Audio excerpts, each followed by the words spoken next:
ನವಿಗವಿ ಒಂದು ಮಾತನ್ನು ಹೇಳಿದ್ದಾರೆ ಗುರುಗಳೇ, ಇರುವುದೆಲ್ಲವ ಬಿಟ್ಟು ಇರೋದುದರೆಡೆಗೆ ನಮ್ಮ ಮನಸ್ಸು ಹೆಂಗೆ ತುಡಿಯುತ್ತೆ ಅನ್ನೋದ್ರ ಬಗ್ಗೆ ಉಲ್ಲೇಖ ಮಾಡಿದ್ದಾರೆ. ನಮ್ಮ ಬದುಕು ಹಾಗಾಗಿದೆ. ಈಗ ನಮ್ಮ ಹತ್ರ ಸೈಕಲ್ ಇದೆಯೋ, ಕಾರ್ ಇದೆಯೋ, ನಾವು ಕಾರಲ್ಲೇ ಉನ್ನತ ಮಟ್ಟ ಕಾರ್ ಯಾರು ಹೊಂದಿದ್ದಾರೆ ಅವ್ರ ಜೊತೆ ಕಂಪೇರ್ ಮಾಡ್ಕೊಂಡು ನಾನು ಇನ್ನೂ ಮಾರುತಿಲಿದ್ದೀನಿ ಅಥವಾ ಯಾವುದೋ ಒಂದು ಕಾರ್ ಇಟ್ಕೊಂಡಿದ್ದೀನಿ ಅಂತ ಹೇಳಿ ನಾವು ಇಲ್ಲದ್ರ ಬಗ್ಗೆನೇ ಯೋಚನೆ ಮಾಡ್ತಾ ಇದ್ದೀವಿ. ಅದರಿಂದ ಇನ್ನೂ ಕುಗ್ಗು ಹೋಗ್ತಾ ಇದ್ದೀವಿ.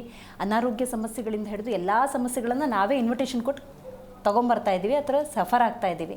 ಬಟ್ ಭಗವಂತ ನಮಗೊಂದು ವರವನ್ನು ಕೊಟ್ಟಿದ್ದಾನೆ. ಆ ವರದ ಬಗ್ಗೆ ಯೋಚನೆ ಮಾಡಿದ್ರೆ ನಮ್ಮ ಜೀವನ ಯಶಸ್ವಿಯಾಗಿರುತ್ತೆ ಅಂತ ನೀವು ಉಲ್ಲೇಖ ಮಾಡ್ತೀರಿ. ಯಾವುದೋ ವರ? ಹರಿ ಓಂ ಶ್ರೀ ಗುರುಭ್ಯೋ ನಮಃ. ತುಂಬ ವಿಶೇಷವಾಗಿದೆ ಅಂತ ಹೇಳ್ಕೊಳ್ಳೋ ಹಾಗಿಲ್ಲ, ಆದರೆ ಅರ್ಥ ಮಾಡಿಕೊಂಡ್ರೆ ಇದಕ್ಕೆ ಮುಂಚೆ ಅಡ್ವಾನ್ಸ್ ಆಗಿ ನೀನೇ ಹೇಳ್ಬಿಟ್ಟಿದ್ಯಮ್ಮ, ಇರೋದನ್ನ ಗುರುತಿಸ್ದೆ ಇಲ್ಲದೆ ಇರೋದನ್ನ ಎಳ್ಕೊಂಡು ಅನುಭವಿಸ್ತಾ ಇದ್ದೀವಿ ಅಂತ. ಹೌದು. ಆದರೆ ಹೇಳ್ತಿದ್ದೀವಿ, ಅದು ಪೂರ್ಣ ಅರ್ಥ ಆಗಿದೆಯಾ ಅನ್ನೋದು ಒಂದು ಡೌಟ್. ಓದ್ತಾ ಇದ್ದೀವಿ, ಕೇಳಿಸ್ಕೊತಾ ಇದ್ದೀವಿ, ಹೇಳ್ತಾ ಇದ್ದೀವಿ, ಪ್ರವಚನದಲ್ಲೂ ಕೂಡ ಹೇಳ್ತಾರೆ, ಅರ್ಥ ಆಗಿದೆಯಾ ನಮಗೆ? ಆ ಕ್ಷಣಕ್ಕೆ ಅದನ್ನು ತಗೊಂಡು ಅಷ್ಟೇ. ಇದರಿಂದ ನಮ್ಗೇನಾಗ್ತಾ ಇದೆ, ಯಾವುದನ್ನು ನಾವು ಸಾಮಾನ್ಯವಾಗಿ ಅಂದ್ಕೊಂಡ್ಬಿಟ್ಟಿದ್ದೀವಿ. ಏನು ಮಹಾ ಜೀವನ ಅಂದರೆ ಏನು ದೊಡ್ಡ ವಿಷಯನಾ?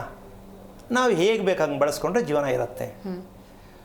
ಒಂದು ಮದುವೆ, ಒಂದು ಮನೆ, ಏನೇನು ಯಾವುದೇ ವಿಷಯ ಆಗಿರ್ಬೋದು, ನಮ್ಮ ಕೈಯಲ್ಲಿದೆ ನಮ್ಮ ಜೀವನ ಅನ್ನೋ ಮಟ್ಟಕ್ಕೂ ಸಾಕಷ್ಟು ಜನ ಇದ್ದಾರೆ.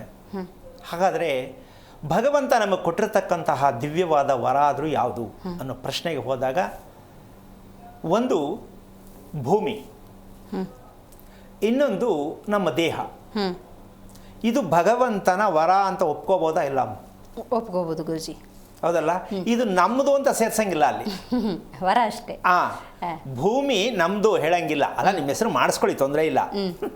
ಆದರೆ ನೀವು ಹೋಗುವಾಗ ಜೊತೆ ಕಳಿಸಲ್ಲ ಅದನ್ನು, ಆದರೂ ಮಾಡಿಸ್ಕೊಳ್ಳೋಣ. ಆದರೆ ದೇಹ ಮತ್ತು ಭೂಮಿ ಭಗವಂತ ಕೊಟ್ಟಿರ್ತಕ್ಕಂಥ ಒಂದು ದಿವ್ಯವಾದ ವರ. ಆ ವರ ಅಂತಕ್ಕಂಥದ್ದನ್ನು ನಾವು ದೇವ್ರ ಹತ್ರ ಹೋದಾಗ್ಲೂ ಅದನ್ನು ನಮಗಿನ್ನೂ ಅರ್ಥ ಆಗಿಲ್ಲ. ದೇವ್ರ ಹತ್ರ ಏನು ಕೇಳಬೇಕು ಅಂತ ಅಲ್ಲೂ ಅರ್ಥ ಆಗಿಲ್ಲ. ಹಾಗಾಗಿ ಹಾಗಿದ್ದ ಮೇಲೆ ಇದಕ್ಕೆ ನಾವು ಎಷ್ಟರ ಮಟ್ಟಕ್ಕೆ ದೂರ ಆಗಿದ್ದೀವ, ಹತ್ತಿರ ಆಗಿದ್ದೀವ ಅಂತಕ್ಕಂಥ ವಿಚಾರ ಇವತ್ತು ತಿಳ್ಕೊಬೇಕಾಗತ್ತೆ. ಈ ರಹಸ್ಯಕ್ಕೆ ಕಾರಣಕರ್ತನಾಗಿರ್ತಕ್ಕಂತಹ ಶ್ರೀಮನ್ನಾರಾಯಣನ ಪಾದ ಕಮಲಿಗೆ ಕೋಟಿ ಕೋಟಿ ನಮನ ಅರ್ಪಣೆಯನ್ನು ಮಾಡಿ ಒಂದು ಉದಾಹರಣೆಯನ್ನು ತಗೋಬೇಕು. ಫಸ್ಟ್ ಏನು, ನಮ್ಮ ದೇಹಕ್ಕೆ, ನಮ್ಮ ವಯಸ್ಸಿಗೆ, ನಮ್ಮ ದೇಹಕ್ಕೆ ಎಷ್ಟು ಬೇಕು ಊಟವನ್ನು ತೆಗೆದುಕೊಳ್ಳುವುದಕ್ಕೆ ನಮಗೆ ಅರಿವಿದೆಯಾ? ನಮ್ಮ ದೇಹಕ್ಕೆ ಎಷ್ಟು ಬೇಕು ಅಷ್ಟು ಊಟ ತಗೊಳ್ಳೋದಕ್ಕೆ ನಮಗೆ ಗೊತ್ತಾಗಿದೆಯಾ ಅನ್ನೋದು ಫಸ್ಟ್ ತಿಳ್ಕೊಬೇಕು. ಆಗಿದೆ ಅಂತ ಒಪ್ಕೋಬೋದಮ್ಮ. ನಮ್ಮ ದೇಹಕ್ಕೆ ಎಷ್ಟು ಬೇಕು ಅಂದರೆ ಹೊಟ್ಟೆ ತುಂಬ ತಿನ್ನಬೇಕು ಗೊತ್ತು.